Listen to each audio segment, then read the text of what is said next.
My name is Azim. I'm a first year student pursuing BCom honors. So basically, we all know that at this age we get into a relationship, then we broke up. So there was one of my friend recently who broke up, and he was like, he asked me to give him some advice on how to move on and how to cope up with things. So being of the same age, I cannot advise him because I don't know how to move on. So my question is that how to move on after that situation.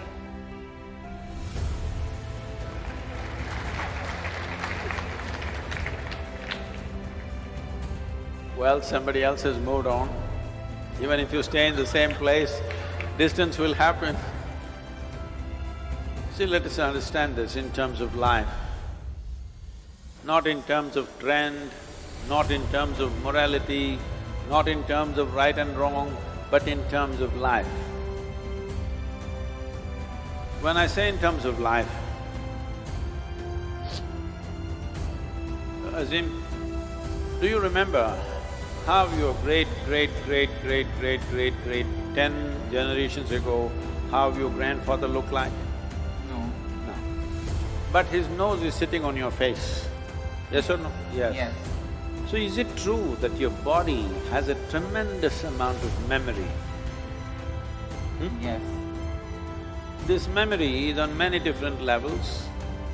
There is an evolutionary memory, there is a genetic memory, there is a karmic memory, there are conscious levels of memory and unconscious levels of memories, articulate and inarticulate levels of memories.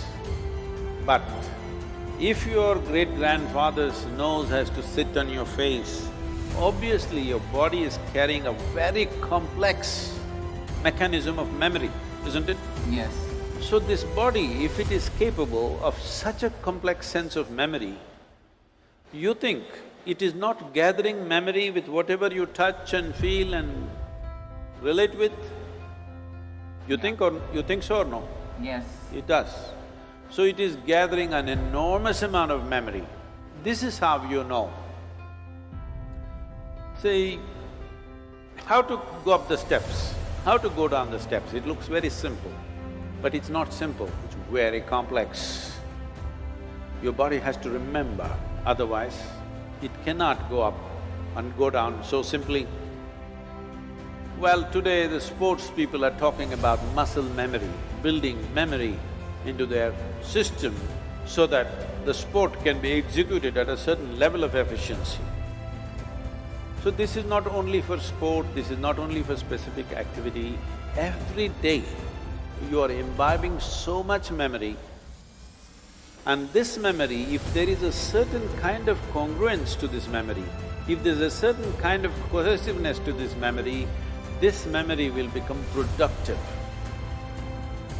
If there is a certain level of chaos to this memory, then you may know everything, but this memory will work against you because it's contradictory and conflicting within itself.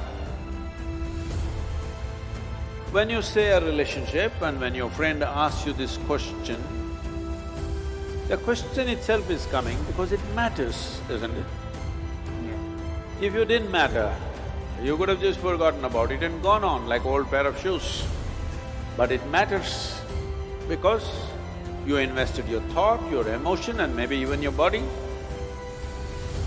Once you've invested these three things, there is a profound sense of memory about that.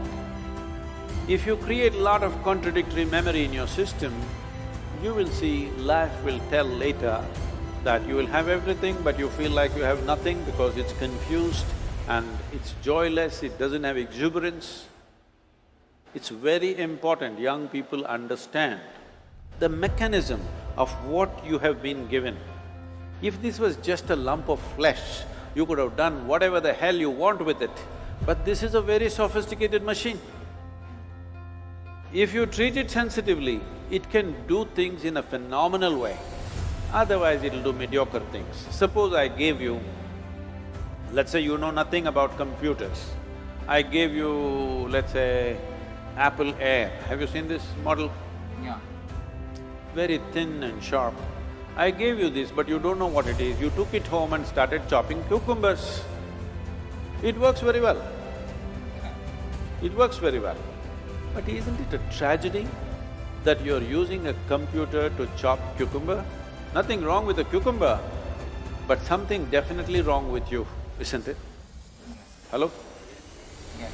Something very fundamentally wrong with you when you do not understand the significance of what you have on your hands. All significant things will go waste. So, before not just other human beings, I'm saying before you touch, involve yourself in anything, you must see what is the level of involvement you wish. You must see where do you want to take this. You must also see what are the different impacts it will have upon you, whether this will work well for this life or work against this life. You must consider. Otherwise, you will become a lose life. Lose, I'm not using the word lose in terms of morality, I'm just talking about lose in terms of not able to fulfill the direction in which you wish to go in your life. Bringing some integrity to this, intellectual integrity, emotional integrity and physical integrity to your life is very, very important. Well, beyond that, if something goes wrong, you just have to understand when you came alone, when you were born, you came alone, and when you die, you will go alone. Thank you so much.